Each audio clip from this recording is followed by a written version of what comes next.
Hello students, you are most welcome at our channel PGRMS। अब हम study करने जा रहे हैं हिंदी वसंत भाग 3 पार्ट 2 लाख की चूड़ियां। स्टूडेंट्स, इस चैप्टर के राइटर हैं कामता नाथ।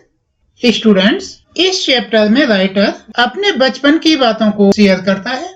जब वह छोटा बच्चा था तो अपनी मॉम के साथ ननिहाल जाया करता था। वहां पर बदलू नाम का एक व्यक्ति लाख से चूड़ियां बनाया करता था। ये लाख है ना, वैसे डायरेक्टली तो आपने नहीं देखा होगा, बट लेडीज जो मंगलसूत्र पहनती हैं उसमें मोती लगे होते हैं। वो मोती कुछ लाख के बने होते हैं, कुछ में लाख मिक्स होता है। कहने का मीन्स लाख एक धातु है, उससे सोने की लोकल ज्वेलरी बनाई जाती है। मीन्स उससे ज्वेलरी बना दी जाती है और सोने का जैसा कलर कर दिया जाता है। अब चैप्टर स्टार्ट करते हैं। लेखक अपने बचपन की बातों को आपके साथ शेयर करते हुए कहता है, सारे गांव में बदलू मुझे सबसे अच्छा आदमी लगता था, क्योंकि वह मुझे सुंदर सुंदर लाख की गोलियां बना कर देता था। बदलू का काम लाख की चूड़ियां बनाना था, और जब लेखक उसके पास में जाता था तो वह लेखक के लिए लाख की गोली बना के दे दिया करता था। मुझे अपने मामा के गांव जाने का सबसे बड़ा चाव यही था कि जब मैं वहां से लौटता था तो मेरे पास ढेर सारी गोलियां होती, रंग बिरंगी गोलियां जो किसी भी बच्चे का मन मोह लें। वैसे तो मेरे मामा के गांव का होने के कारण मुझे बदलू को बदलू मामा कहना चाहिए था, परंतु मैं उसे बदलू मामा न कहकर बदलू काका कहा करता था, जैसा कि गांव के सभी बच्चे उसे कहा करते थे। बदलू का मकान कुछ ऊंचे पर बना था। मकान के सामने बड़ा सा सहन था। स्टूडेंट्स, आप सहन जानते हैं? यदि आप कहीं गांव वगैरह से बिलोंग करते हो तो चबूतरा वर्ड से आप परिचित होंगे। सहन मीन्स चबूतरा यूज कर सकते हो। और यदि आप शहर में हो तो चबूतरे का प्लेस आजकल बालकनियों ने ले लिया है। उसके चबूतरे पर एक पुराना नीम का वृक्ष लगा हुआ था। उसी के नीचे बैठकर बदलू अपना काम किया करता था। बगल में भट्टी दहकती रहती जिसमें वह लाख पिघलाया करता। सामने एक लकड़ी की चौखट पड़ी रहती जिस पर लाख के मुलायम होने पर वह उसे सलाख के समान पतला करके चूड़ी का आकार देता था। पहले वह लाख को पिघलाता था, उसके बाद में जब लाख पिघल जाती थी तो एक चौखट पड़ी होती थी, उस पर लाख के मुलायम हो जाने पर उसे वह सलाख के समान पतला करके चूड़ी का आकार देता था। इस तरह से वह चूड़ियां बनाया करता था। पास में 4-6 विभिन्न आकार की बेलनुमा मुंगेरियां रखी रहती। आप मुंगेरी नहीं जानते होंगे। मुंगेरी लकड़ी का एक बेलन होता है और उसकी एक साइड को पतला कर दिया जाता है जिससे कि उस लकड़ी के बेलन को पकड़ा जा सके और उसे यूज किया जा सके। यह कुछ इस तरह का यंत्र होता है। आपको फिगर के थ्रू समझा देते हैं।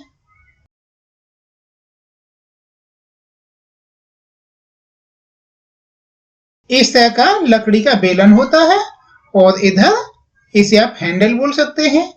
इसे पकड़ करके और इसे रोल किया जा सकता है, घुमाया जा सकता है, उठा के इधर उधर घुमा सकते हैं। इस तरह का लकड़ी का यंत्र होता है जिसे मुंगेरी बोलते हैं। पास में 4-6 विभिन्न आकार की बेलनाकार मुंगेरियां रखी रहती जो आगे से कुछ पतली और पीछे से मोटी होती। लाख की चूड़ी का आकार देकर वह उन्हें मुंगेरियों पर चढ़ाकर गोल और चिकना बनाता और तब एक एक कर पूरे हाथ की चूड़ियां बना चुकने के पश्चात वह उन पर रंग करता। बदलू यह कार्य सदा ही एक मचिए पर बैठकर किया करता था। स्टूडेंट्स, आप मचिए जानते हो? आजकल इसका स्थान कुर्सियों ने ले लिया है। मचिया एक छोटा सा प्लेटफॉर्म, जैसे आजकल स्टूल होते हैं ना लकड़ी के, इस तरह सा स्टूल जैसा होता था, और ये ऊपर वाला फट्टा लकड़ी का न होकर के यह रस्सियों से बना होता है, जिसे मचिया बोलते हैं। मचिए को आप एक स्टूल मान सकते हैं। बदलू यह कार्य सदा ही एक मचिए पर बैठकर किया करता था, जो बहुत ही पुरानी थी। बगल में ही उसका हुक्का रखा रहता, जिसे वह बीच बीच में पीता रहता। गांव में मेरा दोपहर का समय अधिकतर बदलू के पास बीतता। वह मुझे लला कहा करता और मेरे पहुंचते ही मेरे लिए तुरंत एक मचिया मंगा देता। मैं घंटों बैठे बैठे इस प्रकार चूड़ियां बनाते देखता रहता। लगभग रोज ही वह 4-6 जोड़े चूड़ियां बनाता। पूरा जोड़ा बना लेने पर वह उसे बेलन पर चढ़ाकर कुछ क्षण चुपचाप देखता रहता, मानो वह बेलन न होकर के किसी नववधू की कलाई हो। कुछ क्षण चुपचाप देखता रहता, इट मीन्स है कि जब वो बेलन पर चूड़ियों को चढ़ा लेता था तो उन्हें अच्छे से ऑब्जर्व करता था कि कोई कमी तो नहीं रह गई, गोल है या नहीं। इस तरह से वह उन्हें ऑब्जर्व करता था। बदलू मनेहार था। मनेहार उस व्यक्ति को कहते हैं जो चूड़ी बनाने और सेल करने का काम करता है। बदलू मनेहार था। चूड़ियां बनाना उसका पैतृक पेशा था।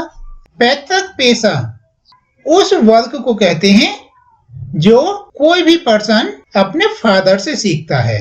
कुछ वर्क ऐसे होते हैं जिसे दादाजी किया करते थे, फिर उसके बेटे, फिर उसके बेटे, इस तरह से वन जनरेशन से दूसरे जनरेशन तक किसी कार्य को करते रहना उसे पैतृक पेशा बोलते हैं। चूड़ियां बनाना उसका पैतृक पेशा था और वास्तव में वह बहुत ही सुंदर चूड़ियां बनाता था। उसकी बनाई हुई चूड़ियां की खपत भी बहुत थी। उस गांव में तो सभी स्त्रियां उसकी बनाई हुई चूड़ियां पहनती थीं। आसपास के गांवों के लोग भी उससे चूड़ियां ले जाते थे, परंतु वह कभी भी चूड़ियों को पैसों से न बेचता था। उसका अभी तक वस्तु विनिमय का तरीका था। ये वस्तु विनिमय आप जानते हो, इट मीन्स होता है खरीदना और बेचना, में सेल परचेज। उसका अभी तक वस्तु विनिमय का तरीका था और लोग अनाज के बदले उससे चूड़ियां ले जाते थे।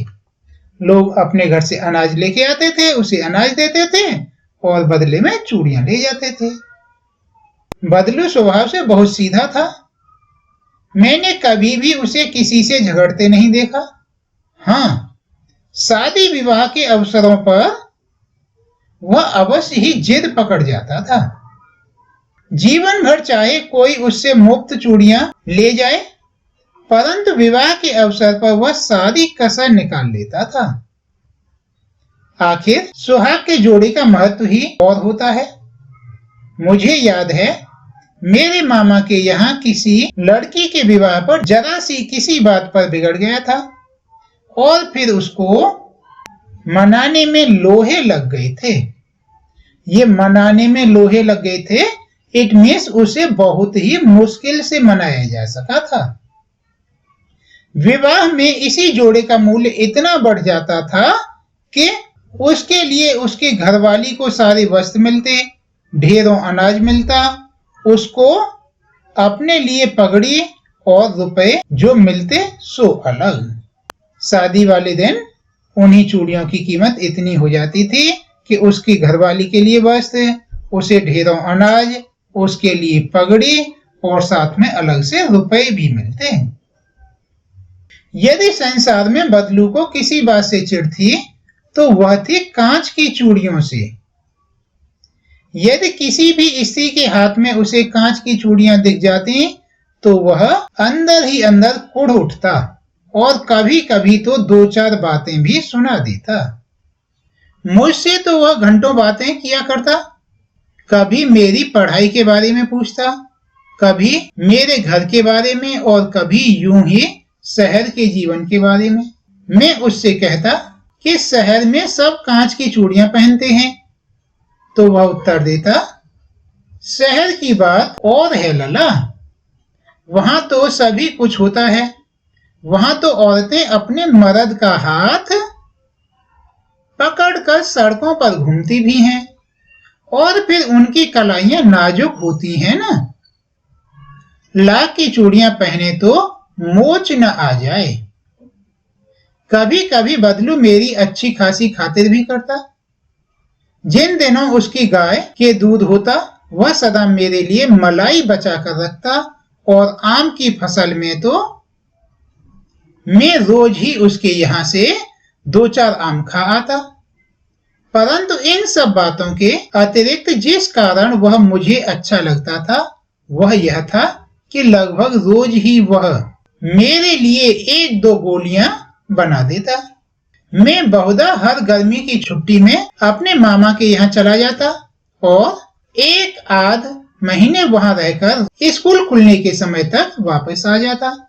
परंतु 2-3 बार ही मैं अपने मामा के यहाँ गया होऊंगा, तभी मेरे पिता की एक दूर के शहर में बदली हो गई, और एक लंबी अवधि तक मैं अपने मामा के गांव न जा सका। तब लगभग 8-10 वर्षों के बाद जब मैं वहां गया, तो इतना बड़ा हो चुका था कि लाख की गोलियां अब मेरी रुचि में नहीं रह गई थीं। अतः गांव में होते हुए भी कई दिनों तक मुझे बदलू का ध्यान न आया। इस बीच मैंने देखा कि गांव में लगभग सभी स्त्रियां कांच की चूड़ियां पहने हैं।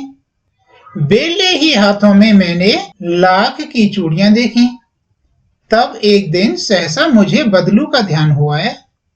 बात यह हुई कि बरसात में मेरे मामा की छोटी लड़की आंगन में फिसलकर गिर पड़ी, और उसके हाथ की कांच की चूड़ी टूटकर उसकी कलाई में घुस गई, और उससे खून बहने लगा। मेरे मामा उस समय घर पर न थे। मुझे ही उसकी मरहम पट्टी करनी पड़ी। तभी सहसा मुझे बदलू का ध्यान हुआ, और मैंने सोचा कि उससे मिल आऊं। अतः शाम को मैं घूमते घूमते उसके घर चला गया। बदलू वहीं चबूतरे पर नीम के नीचे एक खाट पर लेटा था। नमस्ते बदलू काका, मैंने कहा। नमस्ते भैया। उसने मेरी नमस्ते का उत्तर दिया और उठकर खाट पर बैठ गया।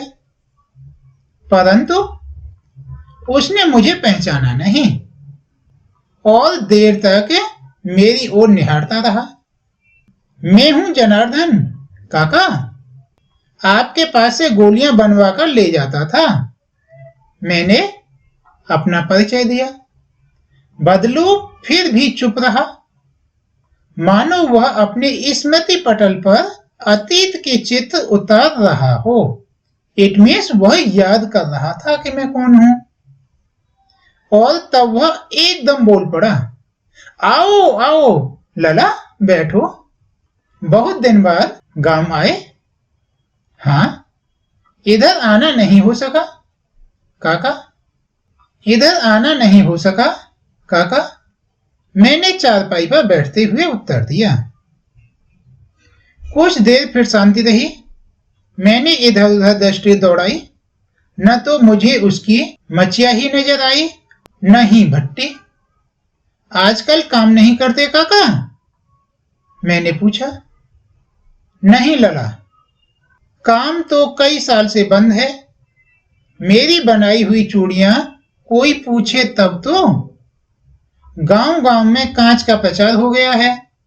वह कुछ देर चुप रहा, फिर बोला, मशीन का युग है ना यह लला। आजकल सब काम मशीन से होता है। खेत भी मशीन से जोते जाते हैं, और फिर जो सुंदरता कांच की चूड़ियों में होती है, लाख में कहां संभव है। लेकिन कांच बड़ा खतरनाक होता है, बड़ी जल्दी टूट जाता है, मैंने कहा। नाजुक तो फिर होता ही है लला। कहते कहते उसे खांसी आ गई, और वह देर तक खांसता रहा। मुझे लगा उसे दमा है। अवस्था के साथ साथ उसका शरीर ढल चुका था। उसके हाथ पैर और माथे पर नसें उभर आई थीं। जाने कैसे उसने मेरी शंका भांप ली और बोला, दमा नहीं है मुझे, फसली खांसी है, यह महीने 2 महीने से आ रही है, 10-15 दिन में ठीक हो जाएगी। मैं चुप रहा। मुझे लगा उसके अंदर कोई बहुत बड़ी व्यथा छिपी है।